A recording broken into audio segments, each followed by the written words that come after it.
Казвам се Спаска Петрова и съм експерт в Сдружение Нов път Хайредин. Сдружение Нов път Хайредин е създадено от 2004 година и в годините до момента се занимава с различни проекти, свързани с социалните услуги, с предлагане на заетост, социално предприемачество и не на последно място образование на децата от различни етнически групи. От 2014 година Сдружението работи по проект интегриране на ромските общности чрез икономически инициативи, финансирана от Фондация Земята и източните доходи. Ние като регионален партньор на Фондация Земята и източник на доходи подпомагаме малки инициативи за финансиране на бизнес на предприемачи и млади предприемчиви хора в една много особена част на България, северо-западна България. Ние подпомагаме два типа инициативи. Единият тип е земеделски инициативи, които достигат до хората, младите хора, и които искат да правят тип земеделска работа, и не земеделски инициативи, тези, които предлагат различни видове услуги или се занимават с или някакви машини и различни видове оборудвания. Мога спокойно да говоря за няколкото години, в които сме включени в проекта, че направихме доста инициативи. Характерното за проекта е, че тук ние търсим и финансовото участие на предприемача, което е гаранция за устойчивостта и за това, че той желае и наистина иска да реализира своите намерения като бизнес.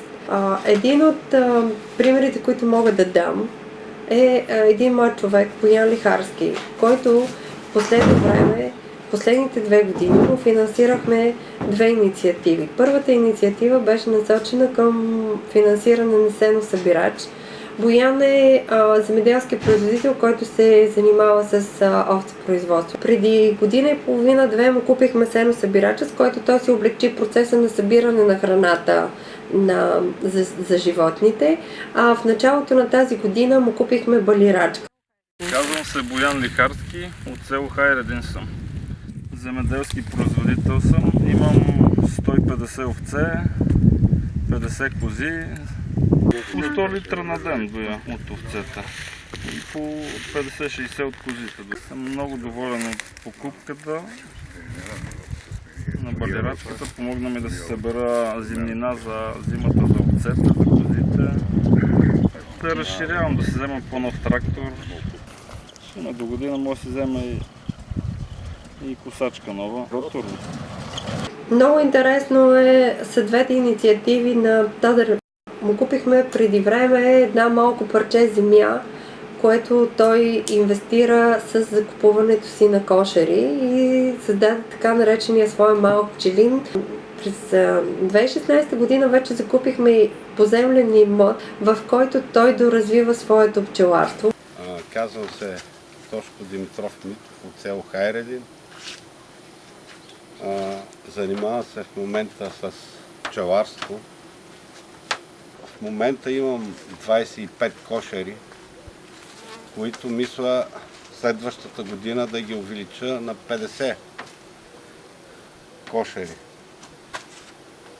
Благодарен съм за помощта на Земята източник на доходите, също на Сдружение Нов път, които ми подпомогнаха да си закупих дворно място, парцел, декар и половина за пчелин.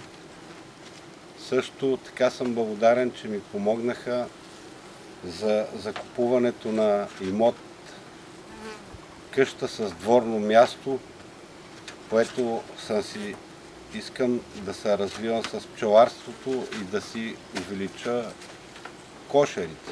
Последната инициатива, която направихме, е отново земеделска. Закупихме дворно място с жилищна постройка и декар и половина двор за овощна градина, където целта на младото семейство и по-скоро на дамата, която е в семейството, е да направи собствена овощна градина, като има различни видове култури в нея. Здравейте, казвам се Цветелина Петрова. Родом съм от село Манастирище. Сега в момента живея в Криводол с моя приятел. Госпожа Петрова ми помогна с това, с финансово да си купиме къща с земя към нея, която мислиме да насадим свободни дръвчета, сливи предимно и някое друго дръвче, ябълка, за евентуална продажба. И имаме идея да закупим съседната земя. Може би 800 декар, не знам дали има. В момента имаме зеленчукова градина. Това ми е първата засадена градина. Имам домати, които са започнали да червенеят. Имаме чушки, имаме тиквички, боб. Имахме за цел някакъв начин да си влагаме някъде парите и да се развиваме, да изкарваме допълнително. И това ни е с перспектива, смисъл такъв за в бъдеще. Това е района в България, който е един от най-изостаналите, да не кажем най-изостаналия район в България, но все пак тук са останали такива млади предприемачи, които имат желание да правят собствен бизнес и да развиват собствени инициативи.